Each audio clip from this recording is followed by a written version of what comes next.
Thank you, Jen.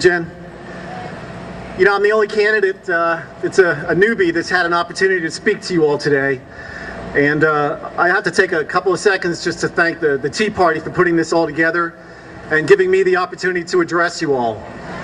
You know, and as a newbie, I'm a businessman. I've never run for office before. So I recognize that I don't have the branding. I don't have the name recognition of the individual that I'm running against. So I was trying to tell myself, well, what do I need to say? How do I get people to understand who I am? To get them to understand my conservative principles, my values, my morals. How do I spread this word? And when I stepped up here, I realized that, you know, this is so much bigger than me. This is about Texas. I just happen to be an individual that was blessed to have an opportunity to speak to you all and have an opportunity to perhaps make a change in Texas and in America. And it wasn't an easy decision to make. I had no goals to run for office.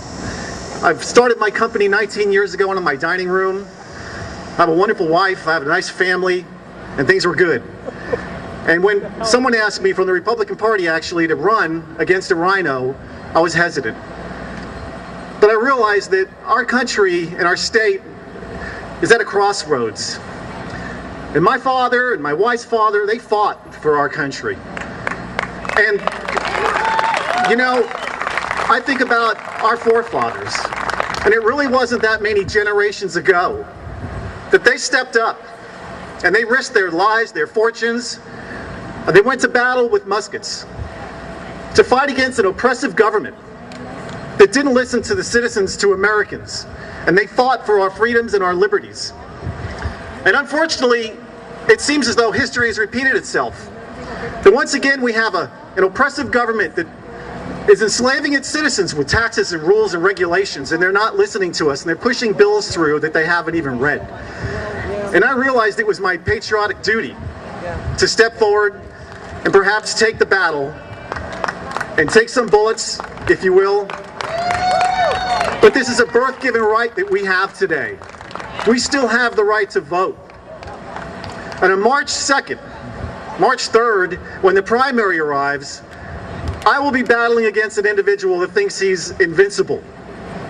I will be battling the final first months of January, February, March. Well, they will try to paint me as a right-wing, probably Christian extremist. Yeah, right! But you know, I kind of wear that badge with honor.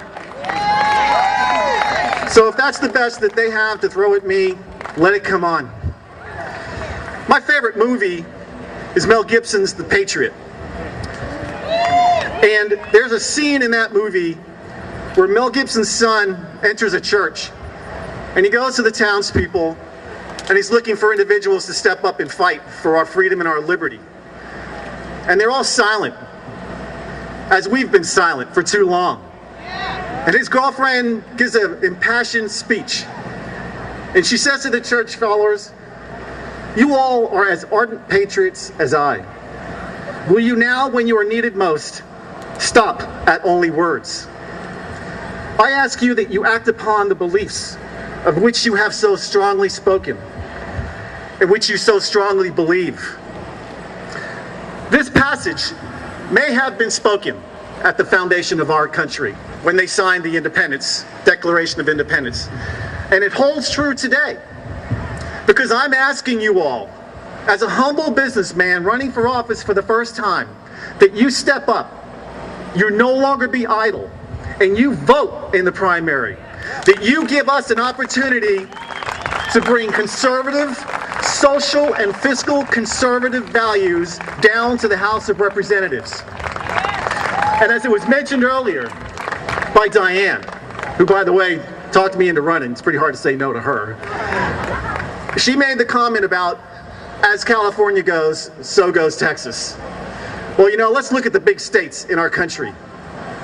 California, liberal, socialist, secular, and they're bankrupt. New York, bankrupt. Florida, bankrupt.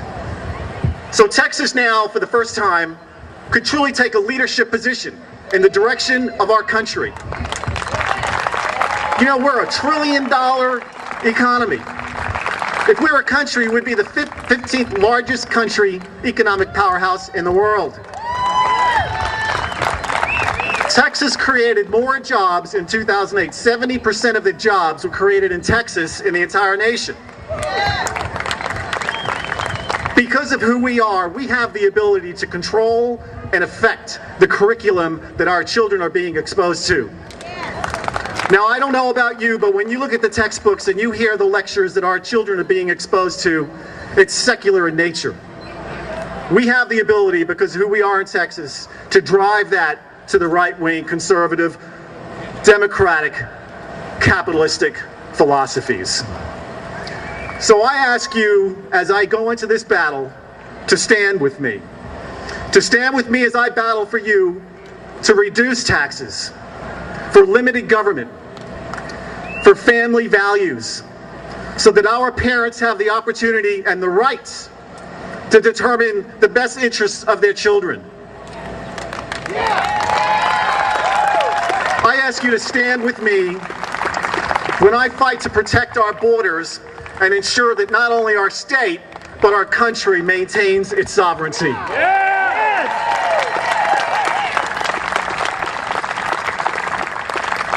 This is going to be a difficult battle, and I recognize it, and my wife recognizes it as well. But as I said, I'm a business person, and I want to bring business conservative principles down to Austin. So I ask you to stand with me when I travel to Austin, and I try to bring true patriotic statesmanship to our House of Representatives. And do not be fooled. The Republicans hold a majority by just 2 votes. And as is mentioned earlier, the individual that I'm running against is a rhino. So even though he falls on the ticket as though he's a Republican, he votes as a liberal Democrat. We can lose our state if we do not step up. The time to be idle is past. We can no longer be silent. We must step up, be vocal, be patriots, be proud of it. Thank you so very much. God bless Texas. God bless America, and God bless every one of you. Thank you. Thank you, Wayne Richard. Thank you.